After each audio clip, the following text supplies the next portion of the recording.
예, 오늘 말씀은 마가복음 1장 29절이 되겠습니다. 마가복음 1장 29절, 우리 다 같이 합독해 보겠습니다.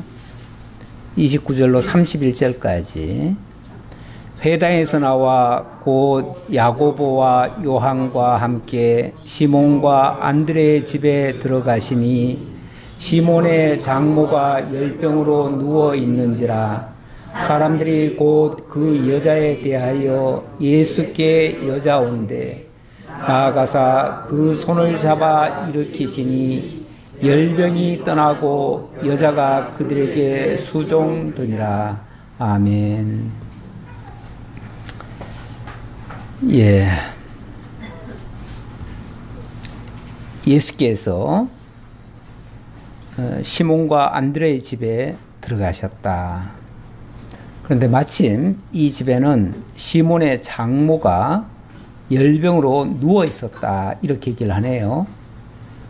열병이라고 하는 것이 뭐 우리나라의 뭐 머리 아픈 정도의 그런 열병이 아니라 이쪽 사막지대나 이쪽에는 열병하면은 뭐 말라리아나 이런 거 굉장히 우리보다 훨씬 더 독한 그런 질병일 수 있습니다. 그리고 뭐 정확히는 알 수 없지만 아마 이런 병이 들었다고 하면 사람들이 다 기피할 겁니다. 그런데 어쨌든 예수님은 그걸 뭐 모르고 들어가셨을 리는 만무하고요.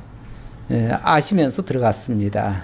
들어갔고, 그리고 이 내용을 보면서 일단은 시몬이 나중에 가면 이제 베드로가 됩니다. 아직은 본명 시몬을 그대로 쓰고 있고 나중에 가면은 이제 베드로로 바뀌는데, 이 시몬이 결혼을 한 사람입니다. 결혼을 해서 나중에 바울이 말할 때도 그렇게 얘기를 하지요.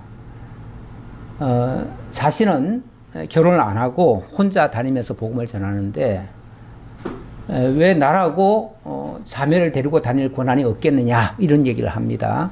그러면서 마땅히 결혼해서 할 수 있지만 자신은 하나님께 전적으로 헌신하기 위해서 결혼을 안 했다, 뭐 이런 얘기를 한 걸 보면 베드로가 결혼을 했고 또 장모를 집에 모시고 살았다, 이렇게 볼 수 있습니다. 일단은 뭐 그거는 중요한 건 아니지만 우리가 그 정황을 좀 알기 위해서 일단은 보고요. 예, 그리고 그 직전에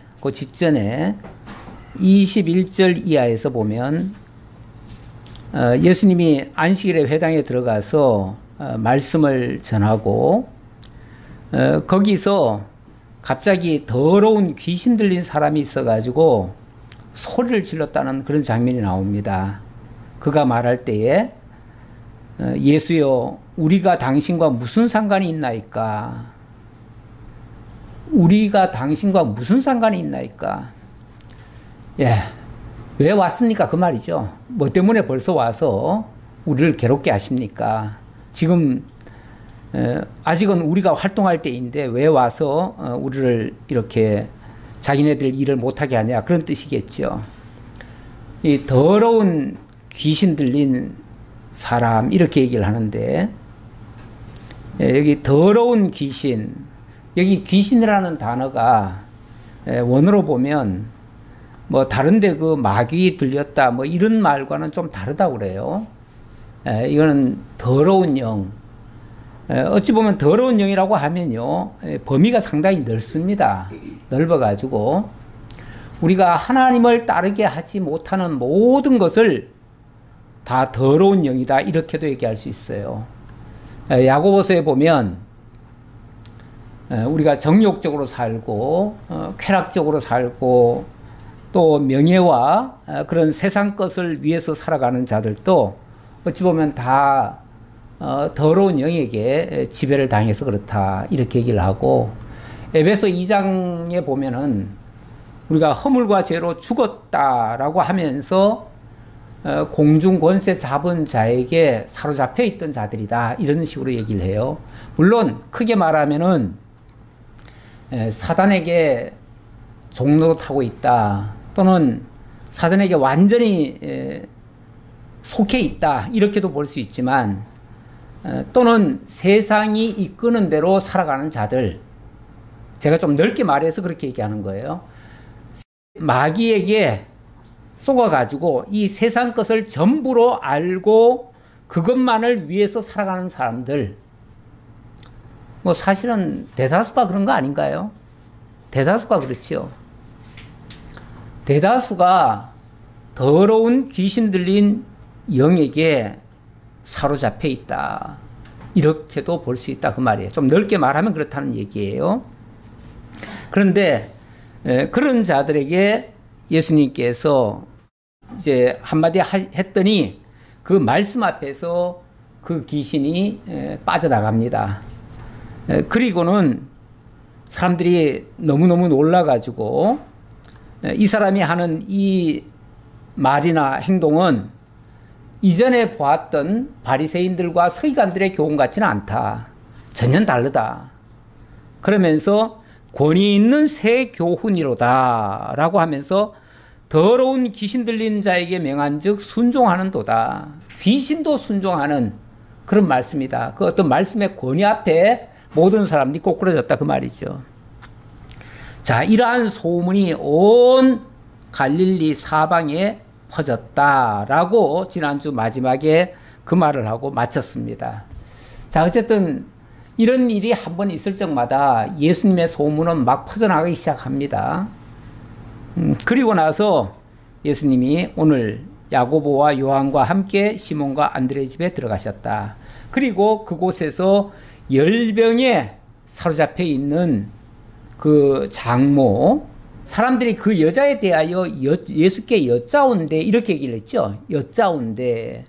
예수께 여짜왔다는 말은 아마도 그 여자가 지금 이런 아주 중병에 지금 들었으니까 이런 사람이 있으면 아무래도 경계를 하지요. 원래는 그렇게 병이 있는 사람한테는 가지도 않지요. 원칙은. 가지도 않고 그럴 때는 사람을 초대하지도 않지요. 그런데 아마 예수님께 그 여자에 대하여 여쭈었다는 것은 지금 이렇게 열병으로 이렇게 앓고 있는데 어떡할까요? 들어가 보실래요? 아니면은 우리가 피할까요? 뭐 이렇게 물었는지도 모르겠어요. 어쨌든 굉장히 신중하게 사람들은 매우 조심스럽게 예수님께 그 말을 한 거예요. 그랬더니 예수님께서 개의치 아니하시고 나아가사 그 손을 잡아 일으키시니, 그 손을 잡아 일으키시니, 모든 사람이 꺼리는 그 일을 예수님은 직접 나아가서 그 손을 잡아 일으키셨대요. 그랬더니 열병이 떠나고 여자가 그들에게 수종되니라. 원래는 어느 집에 이제 방문을 하면 아무래도 그 집에 여자분이 있으면 여자분이 당연히 손님을 접대를 하지요. 이제 음식을 준비해서 하는데 지금 열병이 들었으니까 아마 열병 든 집에 사람이 들어가면 아마 대접도 못 받고 나올 거예요. 그런데 그렇게 손을 잡아 일으키니까 열병이 그 즉시 떠나갔고 그 장모는 그 자리에서 일어나서 완전히 원기가 다시 회복돼서 그 예수님께 음식을 준비해서 드릴 정도로 건강해졌다. 그 얘기겠죠. 뭐 그렇게 대단치 않은 얘기일 수도 있지만 이런 질병도 다 주관하시는, 질병 권세까지도 다 주관하시는 이 예수가 바로 하나님의 아들이심을 입증하는 그런 장면입니다. 그리고 그 손을 잡아 일으키셨다고 하는데 당연히 예수님의 손이죠. 예수님의 손이 그 여자의 손을 잡아 일으키신 거죠. 이렇게 했을 때에 그 예수님의 손에서 어떤 역사가 일어났다고도 볼 수 있는데 뭐 꼭 예수님의 손 또는 뭐 말, 사실은 예수님이 말씀만 하셔도 되죠. 예수님이 치유하실 때에 보면은 여러 가지 방법이 있습니다. 어떨 때는 말씀 한마디로 하시기도 하고 때로는 손을 잡아 일으키시기도 하고, 또 때로는 아주 좀 희한한 방식도 있었죠. 예를 들면 흙에다가 침을 뱉어가지고 그것을 손으로 개가지고 그것을 눈에 발라가지고 또 보게 한 적도 있죠. 아주 이상한 방법이기도 하죠. 그런데 그런 것들을 가만히 보면요, 그 이제 전후의 흐름을 이렇게 보면 그 사람이 예수님께 대하여 어떻게 알고 있느냐에 따라서 예수님이 반응을 하신 거예요. 대응을 하신 거예요. 그러니까 손을 잡으면은 일어날 수 있을 것이다 라고 믿는 사람에게는 손을 잡아줘요. 그리고 말씀만 하옵소서 하는 자에게는 또 말씀만 하셔요. 말씀만 해도 치유가 돼요. 그리고 뭔가 와서 뭐 만져주고 뭐 어떻게 해야만 될 줄로 아는 사람한테는 예수님이 직접 와서 또 만져주셔요.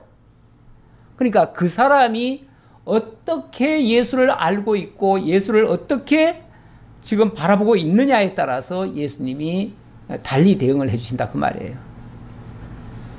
뭐 이거는 어떻게 보면은 우리가 어디를 가든지 누구를 만나든지 모든 사람을 동일하게 대우할 수는 없잖아요. 예. 그 사람이 내게 대해서 어떻게 이해하고 나를 어떻게 보느냐에 따라서 나의 반응도 당연히 다를 수밖에 없어요. 왜 사람을 차별하느냐? 차별하는 게 아니고 그 사람의 수준에 맞춰주는 거죠. 어찌 보면.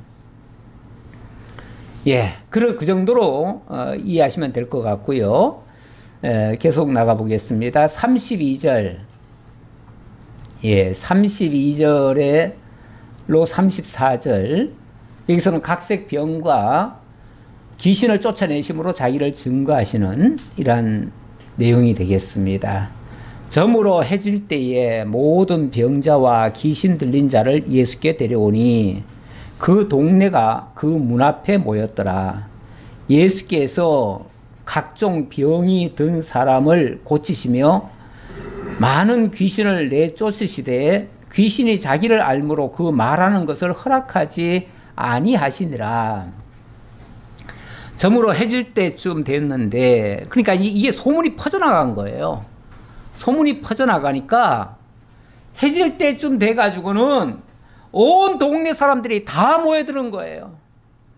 거기에 각종 병자와 심지어 귀신 들린 자들까지. 왜냐하면 먼저도 귀신 들린 자가 고쳐진 것도 봤으니까.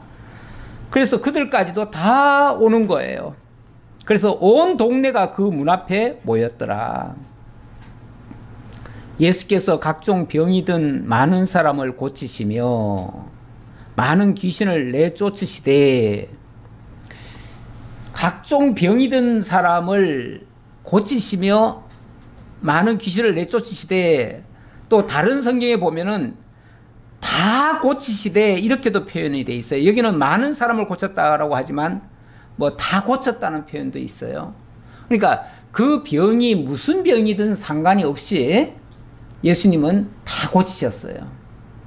그러니까 예수님이 치유하시는 방식, 오늘날 가끔씩 교회 안에서 치유의 역사가 있다고 하는 교회들이 있습니다.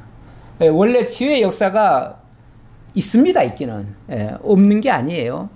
사실 뭐 우리 교회에서도 제가 굳이 그런 얘기를 자주 안 해서 그렇지 치유의 역사가 몇 번 있었지요. 여러 번 있었어요. 뭐 아시는 분들은 아시겠지만은 제가 크게 그렇게 자랑을 하지 않습니다. 다만 이 말씀의 능력으로 얼마든지 할 수 있다고 우리는 믿기 때문에 저는 늘 말씀 하나로만 증거하고 그것으로 충분하다고 저는 느끼기 때문에 그렇게 하는 것이고요. 또 교회들마다 경우에 따라서는 직접 자신이 뭔가를 해야만 된다고, 또는 예수님이 하신 모습 그대로 따라해야만 된다고 생각하고 그렇게 하시는 분들이 있습니다.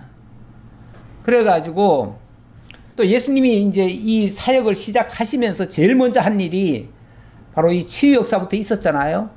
물론 해당해서 가르치신 얘기도 있었지만 가르치시고 치유하시고 복음 전파하시고, 그래서 교회가 할 일이 이 3대 역할이다. 치유, 복음 전파, 지금 방금 말씀드린 그리고 가르침 이 세 가지가 병행돼야 된다. 그래서 그 세 가지를 목적 삼고 하시는 분들이 있어요. 뭐 잘못됐다고 보이지는 않아요. 뭐 성경대로 한다고 하는 거니까 잘못됐다고 하는 건 아닌데, 어디다가 비중을 많이 두느냐에 따라서 그 교회의 성격이 좀 달라집니다. 가르침에다가 초점을 맞출 것인가, 아니면 병 고침에다 초점 맞출 것인가. 병 고치는 것도 좀 심하게 막 귀신을 내쫓는 걸 또 전문으로 하는 사람들도 있어요. 그래서 어느 교회에 하면은 아주 귀신 쫓는 그 사람들 표현은 그렇게 얘기하죠. 우리 교회는 귀신 쫓는 해병대다. 이렇게 얘기를 해요. 그러면서 늘 귀신 쫓아내는 축기라고 그러죠. 축기 행사를 합니다. 그러니까 귀신 내쫓는 그 의식을 항상 하지요. 마치 테마 의식처럼, 그 불교나 이쪽에 보면 테마 의식이 있잖아요. 귀신 내쫓는 의식. 꼭 그런 것처럼 비슷하게 해요.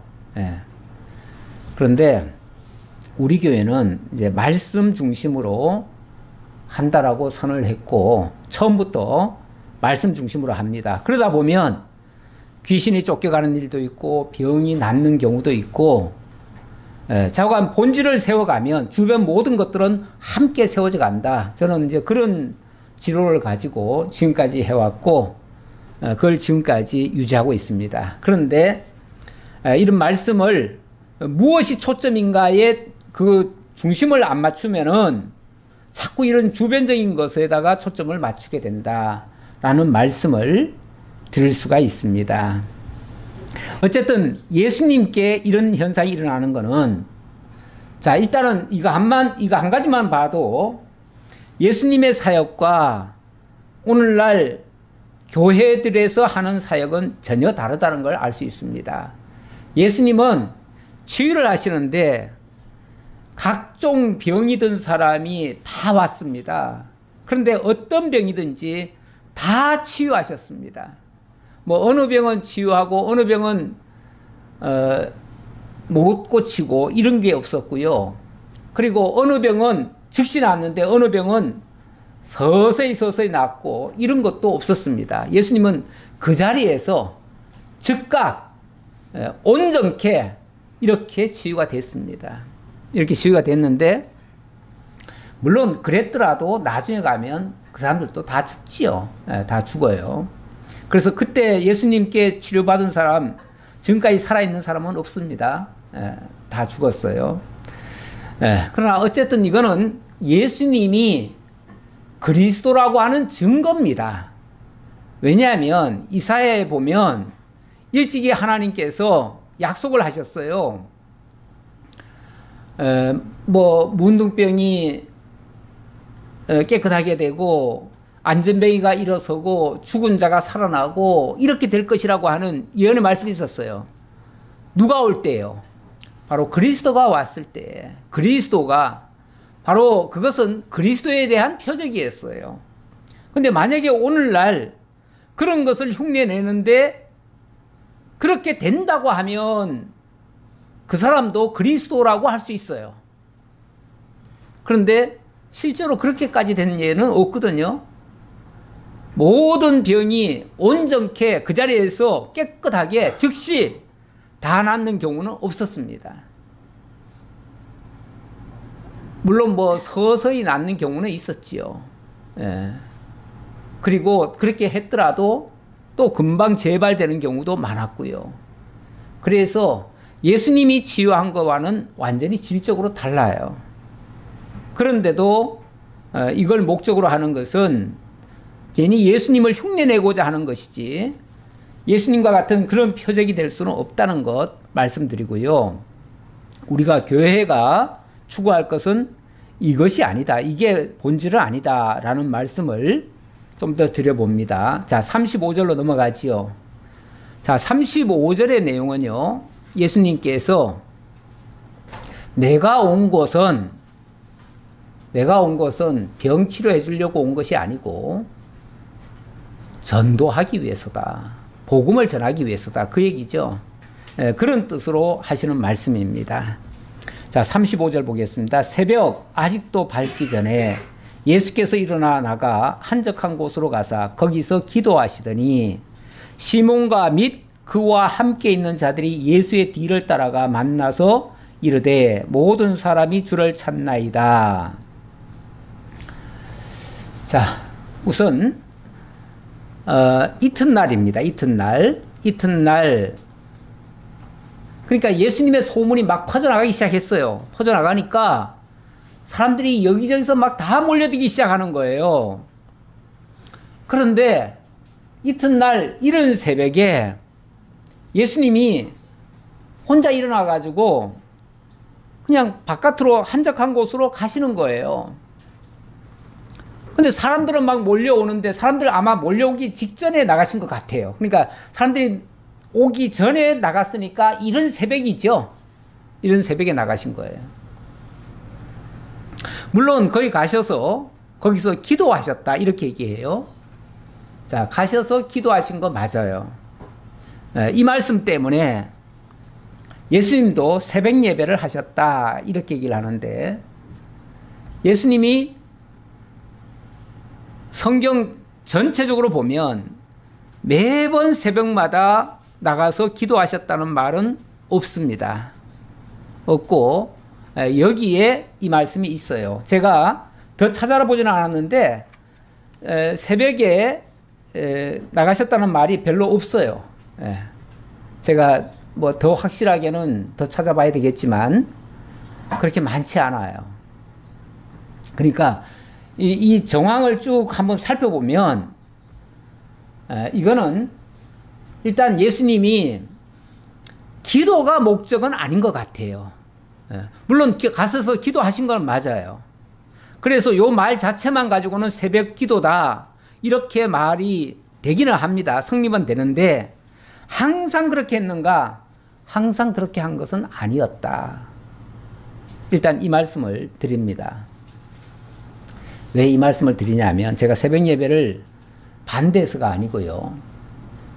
새벽 예배 해야지요. 할 수 있으면 해야지요. 이번에 목회자 수양회가 있었는데 목회자 수양회에서 새벽 예배 저는 한 번도 안 빠지고 계속 참석했습니다만은 많이 빠지시더라고요. 거의 절반은 빠지지 않았나 싶어요.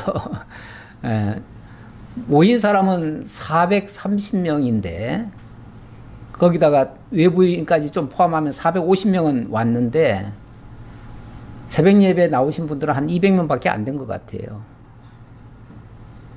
그러면서 나중에 얘기를 듣자 하니 그래요. 어느 목사님이 그랬대요. 여기까지 와서 새벽 예배 해야 되겠냐고. 여기까지 좀 쉬러 왔는데 수양회니까 수양회는 좀 쉬러 온 건데 여기까지 와서 새벽 예배를 해야겠냐고. 그러면서 이런 데 왔으면은 좀 쉬었다 가도록 하자고.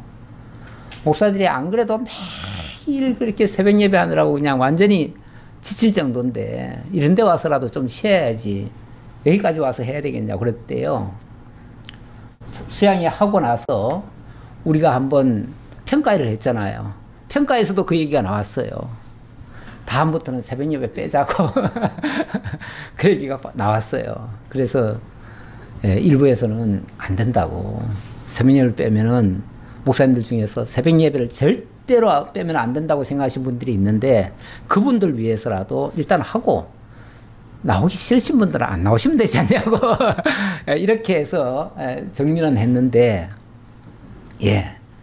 그렇습니다. 사실은 이 새벽 예배라고 하는 개념이요 전 세계 기독교회 중에서 우리나라밖에 없는 제도입니다. 그러니까 이것이 마치 정설인 것처럼 생각하실 필요는 없다. 새벽 예배 하는 게 잘못이 아닙니다. 새벽 예배 하면 좋습니다. 이른 새벽에 일어나자마자 맨 먼저 하나님의 말씀을 대한다. 얼마나 좋은 겁니까? 사실은 그거는 꼭 새벽 예배당 가가지고 꼭 새벽 예배를 혹시 못하더라도 집에서 맨 먼저 일어나자마자 기도하시고, 그리고 성경 말씀을 요즘 우리 계속 보내주시잖아요. 그거 한 말씀 몇 절이지만 우리 같이 읽고, 그리고 거기서 또 짤막하게 또 해설도 해주잖아요. 그거 들으시면은 그게 새벽 예배지, 새벽 예배가 따로 있습니까? 우리가 하나님 앞에 엎드리는 자세, 그리고 주여 오늘도 말씀하옵소서 종이 듣겠나이다 하는 자세, 그리고 그 말씀에 또 하나님께서 주시는 지혜를 가지고 오늘 하루를 살아가는 그 힘, 그거는 굉장히 좋지요. 그걸 하시는 여러분들은 새벽 예배 하시는 겁니다. 그 새벽 예배 못했다고 너무 안타까워하지 말고요. 물론 현실적으로 내가 힘도 있고 충분히 새벽에 일어나서 매일 감당할 수 있으면 하시고요. 못하시면 그렇게 매일 성경을 대하시고 기도하시면서 임하시는 것도 되는 겁니다. 근데 여기서 여기 본문이 말하고자 하는 거는 예수님이 새벽 예배 했다는 얘기는 아니다. 자, 일단 그 얘기를 하는 거예요. 그 얘기를 제가 말씀드리고, 자, 그러면 이 상황은 무슨 상황인가? 어제뿐이 아니에요. 벌써 며칠 됐어요. 며칠 전부터 예수님이 계속 막 병자들을 고치신 거예요. 고치시니까 사람들이 많이 몰려왔어요.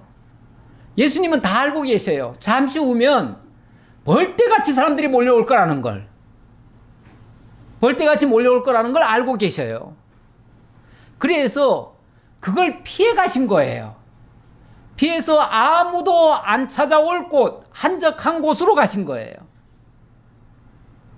조금 감이 오십니까? 그런 목적 하에 한적한 곳으로 가신 거예요. 그리고 거기서 기도하신 거예요. 기도라고 하는 것도 특별하게 무슨 이상하게 생각하지 마셔요. 꼭 무릎 꿇고 손 모으고 눈 감고 이래야만 기도가 아니에요. 정말 하나님의 말씀을 상고하는 그 자체가 기도예요. 하나님과의 그 교통하는 그 자체가 기도예요. 정말 하나님의 말씀을 기억하고 생각하고 그 말씀과 함께 오늘 하루도 살겠다고 하는 그런 뜻으로 기도하신 거예요. 자, 그랬더니 잠시 후에 이 시몬과 및 그와 함께 있는 자들이 예수의 뒤를 따라가 이제 예수님이 어디 계실까 하고 이제 찾았겠죠.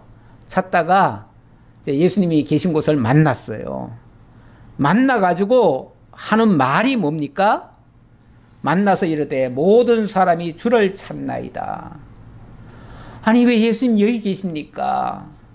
사람들이 와서 지금 막 몰려오기 시작해가지고 예수님을 찾고 계신데 왜 예수님 여기 계십니까? 그 말이죠. 예수님은 그걸 알고 이미 피하신 건데, 예. 예수님은 그들을 만나시겠다는 게 아니라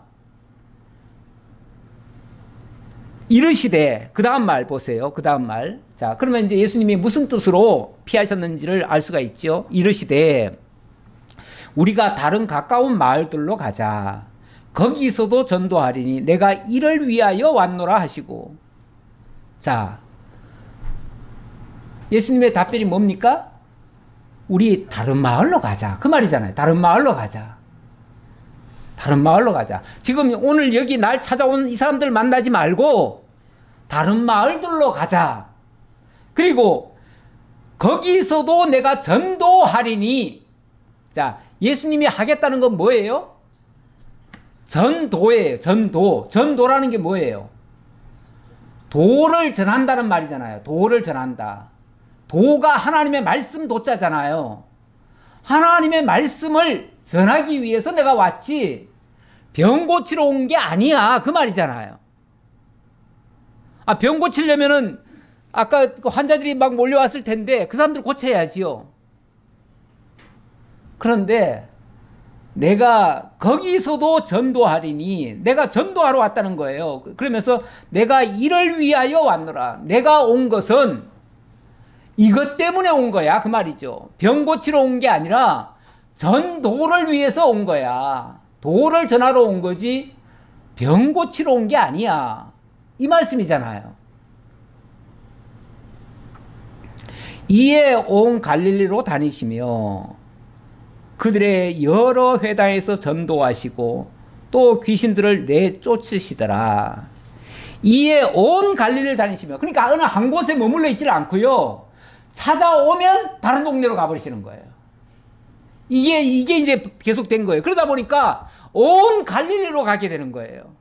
어느 한 곳에 머무는 게 아니라 찾아오면 딴 데 가버리시고, 찾아오면 딴 데 가버리시고, 물론 그 자리에 거기 있을 때에 만약에 회당에서 복음을 전했는데 거기서 만약에 귀신 들린 자가 있었다면 그 자리에서 귀신은 쫓아내 주시고요. 일단 귀신에게 사로잡혀 가지고 뭔가 지금 엉뚱한 것을 추구하고 있고 다른 목적으로 지금 살고 있으면 얼마나 고통스럽겠어요. 그거는 예수님께서 고쳐주시죠. 예, 우리의 생각과 사상이 정말 이 땅에 머물러 가지고 이 세상 것만 바라보고 그것만을 위해서 살아가고 있다면 그것도 역시 예수님이 보실 때는 귀신 들린 자처럼 생각하고 있다. 제가 아까 그래서 귀신 들린 자에 대한 설명을 다시 한 거예요. 진짜 귀신이란 얘기일 수도 있지만 그 엉뚱한 거, 그러니까 귀신이 파놓은 함정 속으로 기어 들어가는 사람들, 뭐 이 세상 것 가지고 유혹하잖아요. 귀신들이 온갖 세상 것 가지고 유혹하는데 그걸 좋다고 계속 추구하면서 따라가면 그것도 귀신 들린 자들이죠. 어떤 면에서 세상에 귀신 들린 자들이 너무 많아요. 너무 많은데 그거는 끊임없이 치료해 줘야지요. 고쳐줘야지요. 그 말은 진짜 뭐 귀신 들려가지고 막 이상한 소리하고 막 소리 지르고 이런 사람만 치료해 준다는 의미가 아니라 우리가 정말 이 세상 것에 머물러 있고 세상 것만 추구하는 그들을 하나님께로 나아가도록 인도하는 일, 그것도 귀신을 치료해 주는 것이다. 그렇게 말씀드릴 수 있다 그 말이죠. 자, 그렇게 말씀드리고요. 40절 보겠습니다. 한 나병 환자가 예수께 와서 꿇어 엎드려 간구하여 이르되 원하시면 저를 깨끗하게 하실 수 있나이다. 원하시면 저를 깨끗하게 하실 수 있나이다. 이 사람은 나병 환자인데요. 원래 나병 환자는요, 이스라엘 법에 의하면은, 율법에 의하면은 보통 사람들과 함께 거할 수가 없습니다. 거할 수가 없어요. 그렇다면 나병 환자가 예수님께 나왔다는 얘기는요, 엄밀한 의미에서는 예수님이 나병촌으로 들어가신 거예요. 들어갔기 때문에 거기서 만난 거지 나병 환자가 예수님께 나올 수는 없어요. 엄밀하게 말하면. 그렇죠? 왜냐하면 나병 환자는요, 일단 딱 진단이 되는 순간 마을에서 격리가 됩니다. 그래가지고 거기서 정결함을 받기 전까지는 절대로 못 내려옵니다. 어디 산 같은데, 구석 같은데 들어갑니다. 들어가가지고 절대 못 나옵니다. 예. 가족들도 못 봐요. 그렇기 때문에 예수님께 나왔다고 하는 것은 예수님이 그 나병촌으로 들어가신 거예요. 들어가니까 그 나병촌에 있던 그 한 문둥병자가 예수님께 와서 무릎 꿇어 엎드리면서 이렇게 말을 하는 거예요. 예, 간구하여 이르되 원하시면 저를 깨끗하게 하실 수 있나이다. 예, 이 사람의 말이 아주 특이하지요. 예. 나는 당신이 꼭 고쳐줄 줄 믿습니다 이렇게 말하는 게 아니라 당신이 원하시면 저를 깨끗하게 하실 수 있겠습니다 이렇게 얘기를 하네요. 치유해 달라는 얘기가 아니라 당신이 원하시면 저를 깨끗하게 하실 수 있다고 믿는 거예요. 그렇게 믿는 거예요. 그렇게 믿으니까 예수께서 불쌍히 여기사 손을 내밀어 그에게 대시며 이르시되 내가 원하노니 깨끗함을 받으라 하시니. 예, 예수께서 그 나병 환자를 매우 불쌍히 여기셨대요. 예, 정말 참 나병 환자, 뭐 저는 직접 본 적은 없습니다만은 사진으로 이렇게 보니까 나병 환자들이 대체적으로 보면은 처음에는 얼굴이 이렇게 막 변하고 손이 막 이렇게 손발이 막 변형되다가 나중에는 이게 다 문드러져 버리잖아요. 예, 다 문드러지고 나중에는 없어져요. 예. 그래서 저 나병촌에 가면 온전한 손을 가진 사람이 없어요. 다 그냥 뭉쳐지든지 뭐 다 없어지든지 이래가지고 어떤 뭐 선교사인가 누군가 가가지고 저간 뭘 하는데 예 박수를 치는데 그 사람들은 뭐 돌을 가지고 아니 돌에다 탁탁탁탁 친다든가 뭐 그렇게 하더래요. 예. 뭐 제가 오래돼가지고 기억이 잘 안 납니다. 예. 좌우간 그렇게 전혀 다른 모습을 띠고 있는 거죠. 그러니까 우리처럼 생각하고 있으면 안 돼요. 근데 그 나병 환자를 대하는 사람들의 태도를 보면 모두가 다 정말 대하고 싶지 않은 사람의 모습이죠. 그런데 이제 선거철 되면 이건 뭐 에피소드인데요. 선거철 되면 어쨌든 나병 환자들이 찍은 표도 한 표잖아요. 그러니까 나병 환자촌에도 선거운동을 가긴 간대요. 가는데 예, 간혹은 어떤 사람들은 이제 와서 악수도 한대요. 굉장한 용기가 있는 사람이죠. 근데 악수를 하면 나중에 한 사람이 이렇게 보초를 서서 그 사람 다음 행동이 어떠한가 본대요. 그러니까 저만큼 가가지고 손을 씻으면은 저놈은 틀렸어. 그런데요. 근데 아마 옛날하고 틀려가지고 지금은 나병 환자하고 이렇게 접촉이 돼도 직접 나병이 옮지는 않는 모양이에요. 지금은 그렇다는 것 같아요. 예. 그런데도 불구하고 옮을까봐 얼른 가서 씻는다는 거죠. 그러면 너는 틀렸어. 예. 그런다는 말이 있어요. 예. 뭐 그건 에피소드니까 넘어가고요. 자, 나병 환자가 정말 참 그만큼 불쌍한 겁니다. 왜냐하면 온 가족으로부터도 다 이제 못 만나잖아요.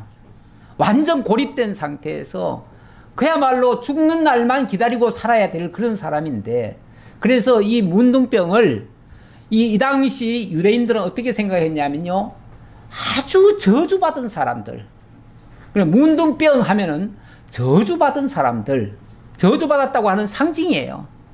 실제로 뭐 저주 받았는데 문둥병이 들렸다 하는 사람도 있었으니까.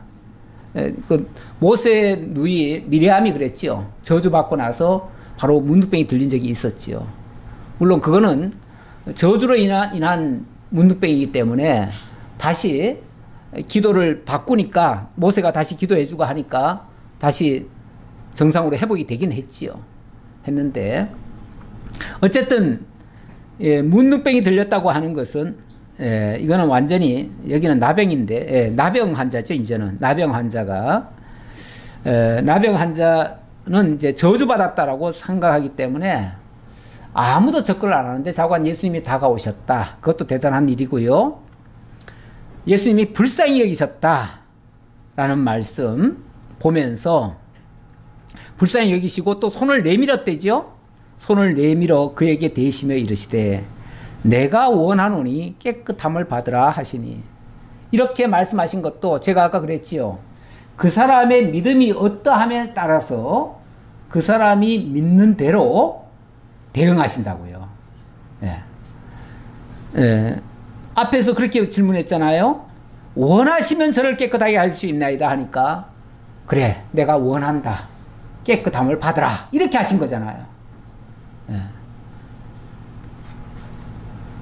참 너무 좋은 말씀 같아요. 예. 아주 깨끗한 그런 모습 같아요. 그랬더니 곧 나병이 그 사람에게서 떠나가고 깨끗하여진지라. 그 즉시 깨끗하여졌습니다. 그러니까 예수님의 표적은 바로 그 즉시 다 온전케 이렇게 되어집니다. 예. 예수님의 표적으로 인한 치유는 즉시 온전케 그리고 다 이렇게 된다는 거 명심하시고요. 오늘날 그거를 흉내내는 사람들은 절대 그렇지 않습니다. 즉시 되지 않고요. 서서히 되고 또 온전치를 않아요. 금방 재발되는 경우도 많고요. 그리고 다 치유받지 않습니다. 어떤 거는 되는데 안 되는 것도 안 돼요. 그러다 보니 몇십 년을 그 사역을 해도 여전히 그 병 때문에 고생하는 사람들은 여전히 있습니다. 그래서 그거는 흉내는 낼 수 있지만 똑같지는 않다. 예수님 하시는 것을 그대로 흉내내는 건 옳지 않다. 그 말씀 드리고요. 자, 그래 놓고 곧 보내시며 엄히 경고하사. 자, 그래 놓고 예수님이 그 나병 환자에게 엄히 경고를 하네요. 무슨 경고를 하냐면 이르시되 삼가 아무에게 아무 말도 하지 말고 가서 내 몸을 제사장에게 보이고 네가 깨끗하게 되었으니 모세가 명한 것을 드려 그들에게 입증하라 하셨더라. 삼가 아무에게 아무 말도 하지 말래네요. 아니 이렇게 좋은 소식을 왜 안 전합니까? 이 기쁜 소식을 왜 안 전합니까? 병자 나오면은 막 전해야 되는 거 아니에요? 네. 막 전해야 교회가 막 부흥하잖아요. 네. 이 교회들이요, 이 병자 치유해가지고 어떤 병자 하나 나오면요, 그래서 치유 사역을 한다고 하는데, 전에 우리 동기도 그런 경우가 있었어요. 뭐 병 치유를 그걸 목적으로 하고 해가지고 뭐 치유가 잘 됐대요. 그래가지고 교회가 굉장히 부흥했노라고 나중에 그 간증을 하더라고요. 그래서 굉장히 그때는 부흥을 해가지고 상당히 좋게 된 줄 알았는데 나중에 소문을 들으니까 목회를 그만뒀대요. 왜 그러냐 그러니까 그 사역 하다가 중간에 한 사람이 아마 죽었나 봐요. 아니 뭐 죽을 수 있지요 뭐. 사람이 뭐 그럼 평생 살 겁니까? 죽을 수 있지요. 죽을 수 있지만 어쨌든 낫게 해준다고 하다가 이제 죽으니까 어차피 죽을 사람이긴 하지만 그렇지만 어쨌든 낫게 해준다고 하다가 죽었으니까 이 형사적으로 이게 걸리는 거예요. 원래 그런 병 고치는 것은 의사만이 할 수 있지 병원에 교회가 할 수 있는 일은 아니거든요. 교회가 원래 하면 불법이에요. 원칙은 불법이에요. 물론 뭐 우리가 기도했는데 그 사람이 병이 나았다, 이거는 정말 감사할 일이고 그거는 누구도 탓지 못하지요. 그런데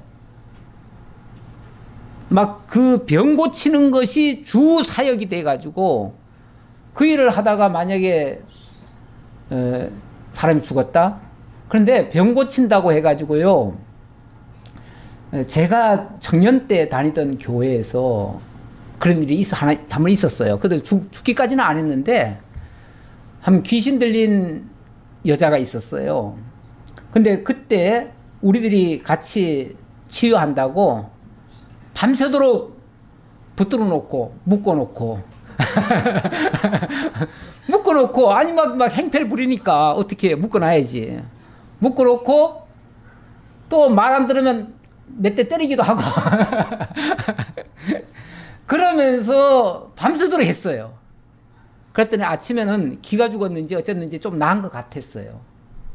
그래가지고 치유했다고 또 우리가 또 좋다고 막 또 선전했죠. 근데 얼마 후에 다시 완전히 더 미쳐가지고 결국은 이제 교회도 떠나고 이제 그리고 다 그건 시시했죠. 왜 그러냐면 그게 큰 문제가 될 수 있어요. 그래서 다 시시하고 말았는데 상당히 위험합니다. 사실은 교회가 그 사역을 목적으로 가면 굉장히 위험합니다. 네. 얼마 전에 뭐 이미 이단으로 찍혔지만은 그분이 이제 돌아가시기도 했어요. 근데 그분이 원래 전도사 시절에 교회 개척해가지고 병자 하나 고치면서부터 그 교회가 지금 한 10만 명 이상의 교회가 돼버렸어요. 어마어마하게 큰 교회가 돼버렸어요. 죽기 직전에 이상한 또 짓을 해가지고 결국은 감옥에 gat혔다가 감옥에서 죽었는데, 그 사람의 지금 딸들이 그 교회를 맡아가지고 지금 목회를 하고 있습니다. 지금도 하고 있어요. 그 교인들 안 줄여놨어요. 그런데도 여전히 그 일을 하고 있습니다. 그런 교회가 있어요. 내가 그 어느 교회라고 말은 안 할게요. 방송에도 나온 적이 있어요. 그 안에서도 별의별 정말 이상한 일들이 많이 벌어지고 있습니다. 그런데도 여전히 그런 것들을 추구하고 있는 교회들이 많다. 이거 마저 하고 끝내야죠. 자, 그런데 이거를 예수님은 아무에게도 아무 말도 하지 말고 이렇게 얘기를 하네요. 이런 것을 예수님이 치유해 줬는데도 그걸 말을 하지 말래요. 퍼뜨리지 말래요. 자랑하지 말래요. 그래 놓고 내 몸을 제사장에게 보이고 네가 깨끗하게 되었으니 모세가 명한 것을 드려 그들에게 입증하라 하셨더라. 다만 제사장에게는 찾아가라는 거예요. 제사장에게. 그러니까 아무에게도 얘기하지 말고 제사장에게 가서 제사장에게 가서 내가 이렇게 문둥병 환자였는데 문둥병이 나았습니다. 그러니 나를 문둥병에서 쉽게 말하면 거기 문둥이 명부에서 나를 지워달라 그 말이죠. 나병 환자 명단에서 나를 지우고 나는 이제 정상인으로 해달라 그 말이죠. 예수님이 그거는 하라고 그랬어요. 그러니까 사람들에게는 전파하지 말고 제사장에게 가서 그것을 입증하라. 왜냐하면 문둥병이라고 인정하는 것도 제사장이 하는 거예요. 그러니까 레위기에 보면 그렇게 예언이 돼 있어요. 레위기 13장 45절에 보면 요거는 이제 그 나병 환자가 옷을 찢고 머리를 풀고 윗 입술을 가리고 외치기를 부정하다 할 것이요 병 있는 동안은 늘 부정할 것이라. 그가 부정 안 주고 혼자 살되 진영 밖에서 살지니라. 요거는 이제 문둥 환자가 인정을 되면 저 밖에 나가서 살아야 된다. 그 얘기를 한 거고요. 자, 그러면 이제 다시 정상으로 인정을 받으려면 반드시 제사장이 다시 인정을 해줘야 돼요. 인정을 해주려면 제사장에게 가야죠. 그리고 제사장으로부터 문둥병이 아니구나라는 것을 확인을 받아야 돼요. 그래서 가라는 거지 뭐 자랑하라고 가라는 게 아니에요. 그런데 어떻게 됐습니까? 45절. 그러나 그 사람이 나가서 이 일을 많이 전파하여 널리 퍼지게 하니 그러므로 예수께서 다시는 드러나게 동네에 들어가지 못하시고 오직 바깥 한적한 곳에 계셨으나 사방에서 사람들이 그에게로 나오더라. 그때부터 예수님은 어떻게 됐다? 집에도 못 들어갔다. 그때부터 예수님은 바깥 한적한 데로만 찾아다니셨다. 그 말은 사람들이 오지 않을 만한 곳으로만 일부러 예수님은 피해 다니셨다. 이게 예수님 위하는 얘기 같지만 예수님 골탕 먹인 일이 되는 거예요. 예. 그러니까 엄히 경계했는데 가서 문둥병 고쳤다 소리 하지 말아라. 물론 뭐 그 자리에서 보고 그러면 예수님은 치료를 하지만 왜냐하면 그게 목적이 아닌데 사람들이 그것만 바라고 오잖아요. 거기 오는 사람들은요 99%가 다 그것만 바라고 올 거예요. 그렇지 않겠어요? 예. 그런데 그래서 예수님은 그 뒤로 다시는 동네에 들어가지 못하셨다. 동네 안 들어갔으면 어디 가서 살았다는 얘기예요? 들판에서 살았다는 얘기예요. 그때부터 예수님은 늘 들판에서, 그래서 예수님이 나중에 왜 그런 표현도 하셨죠? 공중에 새도 머리 둘 곳이 있는데 다 집이 있고 뭐 그런데 인자는 머리 둘 곳이 없다. 이 표현을 하셨어요. 머리 둘 곳이 없다는 표현은요, 내가 거처할 집이 따로 없다. 그 얘기예요. 그냥 예수님이 청렴하게 살려고 하신 게 아니라 어찌 보면 많은 사람들이 몰려오는 것을 예수님이 바라신 게 아니에요. 예수님은 많은 사람 끌어모으려는 목적으로 사역하신 게 아니에요. 하나님의 도를 전파하러 오신 분이죠. 하나님의 도가 진정한 우리를 영원한 삶으로 인도하는, 그게 생명선이에요. 그게 구원선이에요. 그 말씀에 하나님의 능력이 있는 것이고 하나님의 생명이 거기에 있는 것이지, 질병은요, 치유했다가도 얼마 후에 가면 다 죽어요. 그거는 일시적인 거지, 그건 연구한 게 아니에요. 그렇기 때문에 그걸 목적 삼지 말아야지요. 물론 하나님이 우리가 사는 동안에 좀 더 건강하게, 좀 더 평안하게, 이렇게 살면서 정말 말씀 배우고 증거하는 일에 힘쓸 수 있도록 하나님이 도우시면, 그 도움은 하나님 앞에 구하면서 사는 것이 뭐 당연한 도리겠죠. 그거는 잘못이 아니겠죠. 그러나 그것만을 위해서 살아간다면 그거는 본질에서 벗어난 행위고, 그것은 하나님이 기뻐하실 일은 아니다. 거기까지 말씀드려 보겠습니다. 기도하겠습니다. 하나님 감사합니다. 하나님께서 저희들에게 들려주신 진리의 내용, 오늘 예수님께서 친히 다니시면서 복음을 전하시고, 그리고 거기에 따르는 표적이 있었다는 사실도 저희들 아울러 배웠습니다.